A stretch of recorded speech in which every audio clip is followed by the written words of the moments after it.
अस्सलाम नाज़रीन, मैं हूं आपका होस्ट गुलाम सज्जाद और मेरे साथ मौजूद है मारूफ एस्ट्रोलॉजर, इल्म जफर के माहिर एडवोकेट एम शहजाद खान साहब। आज उनसे हम ईरान की सूरत हाल पर बात करेंगे।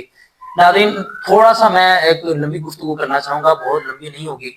एक दिल का कैथारसिस है कि करबला हमने नहीं देखी, किताबों में पढ़ी थी। इमाम हुसैन को नहीं देखा, हजरत अली के बारे में भी सुना था, हजूर नबी पाक सल्लल्लाहु अलैहि वसल्लम के बारे में सुना था, यजीद और शिमर का भी किताबों में सुना था। आज के इस दौर में 2026 में हमें मालूम है यजीद कौन है, शिमर कौन है और हुसैन की सुन्नत पर कौन खड़ा हुआ है। इस खित्ते में क्या होने जा रहा है, एम शहजाद खान साहब से बात करेंगे। अस्सलाम वालेकुम सर। वालेकुम अस्सलाम, बिस्मिल्लाहिर्रहमानिर्रहीम।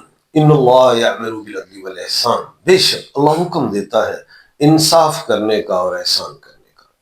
अल्लाह का बड़ा करम बेटा, शुक्र। इन्ना लिल्लाहि व इन्ना इलैहि राजिऊन। आयतुल्लाह खामनई सुप्रीम लीडर ईरान के शहीद हो गए हैं, क्या कह रहे हैं सितारे? मैं तो यही कहूंगा कि हुसैन तो फिर हुसैन है, नबी का नूर ऐन है। आज फिर एक हुसैन की शहादत हुई है और नो डाउट कि इस खित्ते में पूरे एक मुनाफिकत का जाल बना दिया गया है। और मैंने कहा था कि 2025 के एंड पे ही बेशुमार निजी चैनल्स पे कि 2026 का जो डिजिट है 10 है, 0 निकल जाए 1 है और ये 1 सूरज का है। और जिसमें मैंने एक बयान, एक नहीं बेशुमार चैनल्स पे कहा था कि 8 से 9 बड़ी शहादतें हैं इस साल में, जिसमें सदूर भी जाएंगे, बादशाह भी जाएंगे, वजीर आजम भी जाएंगे, कुछ एक्सपायर होंगे, किसी को मारा जाएगा, कोई कैद होंगे। और मैंने एक बात की थी आज से 5-6 दिन पहले बेशुमार निजी चैनल्स पे कि आयतुल्लाह खामनई साहब, अल्लाह पाक उनको जन्नत में आला मकाम अता फरमाए, हर आंख नम है, गमजदा है, दिल भी खून की आंखों आंसू होता है, नो डाउट। मैंने ये कहा था कि 10 मार्च तक आयतुल्लाह खामनई साहब अपनी हिफाजत रखें, खतरे में।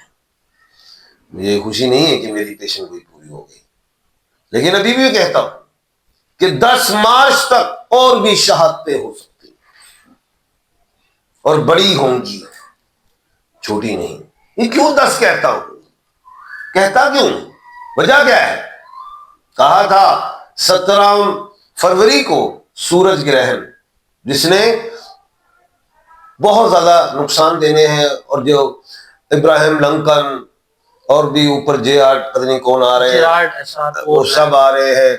ये अफगानिस्तान, मैंने कहा वो 27 को हमने काम डाला, वो फेरा उसे, लेकिन ये बात बढ़ गई है क्योंकि अभी 3 मार्च को चांद ग्रहण है, वो ब्लड मून है, वो ब्लड मून है, खूनी चांद ग्रहण है, वो खूनी जो मैं देख रहा हूं। और 8 मार्च को जोहल मगरिब में गुरूब हो रहा है, 9 मार्च को कमर दर अकरब है, ये बड़ा कुछ मैं देख रहा हूं। 10 मार्च तक ये खित्ता खतरे में। एक बात और सुन लो, 11 मार्च को मुश्तरी सीधी हो रही है। चौधरी साहब जो हैं, ट्रम्प साहब, 11 मार्च तक से पहले गलत फैसले करते रहेंगे, दुनिया नाराज होती जाएगी। 11 मार्च के बाद मुझे ऐसा लगता है कि अमेरिका की अवाम या उनकी जो अपोजिशन है, मौजूदा हुकूमत अमेरिका की, वो ट्रम्प चौधरी साहब के खिलाफ हो जाएगी, क्योंकि 26 जुलाई को जोहल रेट्रोग्रेड हो रहा है और उसके बाद मगरिब की उल्टी गिनती शुरू होगी। 26 जुलाई से पहले अभी मशरिक की उल्टी गिनती चल रही है, लेकिन 26 जुलाई से पहले ऐसा मैं देख रहा हूं कि मशरिक में शहादतें या रजीम चेंज होंगी। 26 जुलाई के बाद मगरिब में शहादतें और रजीम चेंज हो सकती हैं, मैं ऐसा देख रहा हूं। और फिर कह रहा हूं 8 से 9 शहादतें तो हैं, अल्लाह ना करे शहीद तो जिंदा होता है, लेकिन यही भी याद रखना 8 से 9 मुमालिक की रजीम चेंज भी है। ये मैं फिर बयान दे रहा हूं जो मैंने पहले भी कहा था जी। 8 से 9 ममालिक में रजीम चेंज देख रहे हैं जी, इसी हमारे खित्ते में जी, मशरिक पूरी दुनिया पे क्योंकि अच्छा, मशरिक और मगरिब का तवाज़ुन मैंने कर दिया ना। 26 जुलाई के बाद मगरिब में काम शुरू हो जाएगा। अच्छा, 26 जुलाई के बाद मगरिब में काम शुरू हो जाएगा। अब ईरान में سپریم لیڈر تو چلے گئے, اس کے بعد نیچے سے کمانڈ بھی آ جائے گی. ایران ڈٹا ہوا بھی ہے, مختلف تقریباً 14 ممالک گلف کے بھی اس نے انوالو کر لیے اس کے اندر, اس جنگ کے اندر. تو مزید کیا دیکھ رہے ہیں آپ اس دیکھیں بات یہ ہے, ایران اور آیت اللہ خامنئی صاحب, ان کا یہ ایک عہدے کا نام ہے سپریم کمانڈر. ظاہر ہے رضا شاہ پہلوی کے انقلاب کے بعد آیت اللہ خامنئی صاحب آئے, اور ابھی پھر ایک آ رہے ہیں. ابھی تو جو شہید ہوئے ہیں ان کا نام تھا سید علی حسینی, اسی لیے میں کہتا ہوں حسین تو بھی حسین ہے, نبی کا نور عین ہے. اب پھر علی آئیں گے, اب پھر علی آئیں گے, پھر آئیں گے علی, اور وہ بھی آیت اللہ خامنئی ہی کہلائیں گے. اور 88 جو علماء ہیں, مشائخ ہیں, جو شیخ ہیں, جو جوڈیشری ہے, وہ پھر چوز کریں گے. یہ بات ختم نہیں ہوئی, سیٹ ختم نہیں ہوتی, بندہ چلا جاتا ہے, لیکن عزت سے جانا چاہیے. عزت سے گئے ہیں آیت اللہ خامنئی اللہ کے حکم سے, اب پھر آ رہے ہیں. کیا کریں گے الف والے,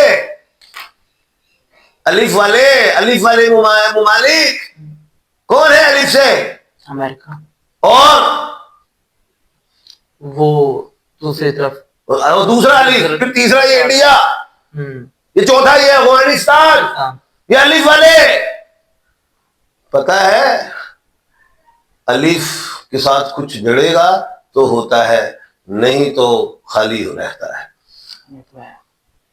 آ رہے ہیں پھر علی, آ رہے ہیں, آ رہے ہیں انشاءاللہ. جی دوبارہ بھی علی آ رہے ہیں, علی آ رہے ہیں. اچھا جی, ٹرمپ کی تو غلط فہمی تھی کہ شاید سپریم لیڈر چلے جائیں, اس کے بعد وہ عوام کو پیغام دیا. یہ بات ہے, بات یہ ہے کہ آیت اللہ خامنئی صاحب کو ظاہر 88 لوگوں نے چوز کرنا ہے, اور جو ابھی موجودہ جو صدارت ہے وہ دائیں بازو کی ہے, اور وہ پشکیان کیا نام ہے, مسعود پزشکیان صدر ہیں. تو مجھے نہیں لگتا کہ اس بات سے بات سمجھ میں آ جائے گی کہ مسعود پشکیان بھی شامل ہے اس معاملے میں آیت اللہ خامنئی کے حوالے سے, کیونکہ اگر ان کی صدارت چلی گئی تو پھر یہ شامل نہیں ہے. اگر یہ رہے تو کھرا ان کے پاس بھی جائے گا. ادھر سے دعویٰ یہ کیا جا رہا ہے کہ ان کی بھی شہادت کا, بٹ ایرانی میڈیا ابھی تک کنفرم نہیں کر رہا. اور ابھی تازہ ترین میں آپ کی خوشی دوبارہ کر دوں, وہ آپ چاہتے تھے نا کہ وہ جو ابراہیم لنکن بڑا بیڑا آیا ہے, اور یہ وہ سنا ہے کہ وہاں بھی کوئی میزائل موصول مار دیے. ظاہر ہے ایران نے تو کہا تھا ہمیں چھیڑو گے, اور جس نے بھی ممالک نے کسی کا بھی دشمن کا ساتھ دیا تو ہم ادھر بھی اٹیک کریں گے. تو وہ تو جہاں جہاں ایران پھینک رہے ہیں اپنے میزائلز وغیرہ, تو میں سمجھتا ہوں کہ وہ ممالک شامل ہیں. اور لیکن ایک بات میں اور بتا دوں, 10 مارچ میں پھر ایک بات بتا دوں کہ 10 مارچ تک 10 ممالک لپیٹ میں, 10 مارچ تک 10 ممالک لپیٹ میں ہیں. چھوٹا سا تجزیہ آپ کو اور چاہوں گا. امام حسین کا آپ نے ذکر کیا, اور ان کی سنت پہ عمل کرتے ہوئے خامنئی صاحب شہید ہوئے ہیں. تب بھی مذاکرات کے لیے بلایا گیا تھا, گفت و شنید کے لیے. آج بھی جب اٹیک ہوا, جنیوا میں مذاکرات چل رہے تھے امریکہ اور ایران کے, اور دن دہاڑے انفارمیشن ملنے پر انہوں نے اٹیک کر دیا. یہاں بھی مطلب ریزمبلنس تو وہی ہوئی ہے, اور اندر کھاتے لوگ بھی موجود تھے. کہا جا رہا ہے کہ کچھ موساد کے لوگ تھے یا اندر کے وہ میر جعفر میر صادق تھے. بالکل, اس میں میر جعفر بھی آگے کتنی مشکلات ہوں گی ایران کو؟ 10 مارچ تک خطہ لپیٹ میں, 10 مارچ تک خطہ لپیٹ میں ہے. اسی بات پہ آپ نے لپیٹ دیا خان صاحب.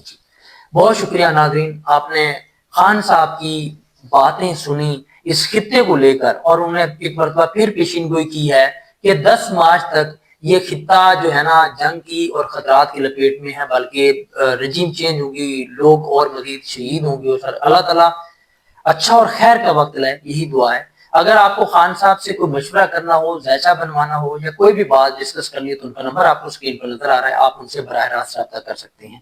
مجھے اجازت دیجیے, اللہ حافظ. اللہ حافظ.